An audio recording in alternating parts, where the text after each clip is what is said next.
রান্না কি রান্না করলে আজকে? দেখো বড় মাছ দিয়ে চচ্চড়ি করছি। বড় মাছের চচ্চড়ি? তরকারি তো সেরকম হয়েছে চচ্চড়ি। পালং শাক দিয়া তো। হ্যাঁ, পালং শাক দিয়া। পালং শাক দিয়া? হ্যাঁ চচ্চড়ি তরকারি এরকম চচ্চড়ি না হলে কিন্তু আবার ভালো লাগে না, তাই না? হ্যাঁ, দেখো না কি সুন্দর দেখা যাইতেছে। হ্যাঁ, এটাকে কিন্তু চচ্চড়ি বলে। আবার অনেক দেশের মানে অনেক এলাকায় দেখেছি চচ্চড়ির ভিতরে ঝোল রাখে।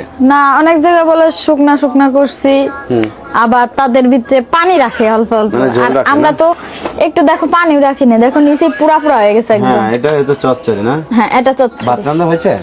হ্যাঁ, রান্না হয়ে গেছে। তাইলে দাও না খাই। খিদা লেগে গেছে তরকারি হ্যাঁ, দেখা। ভাত দাও।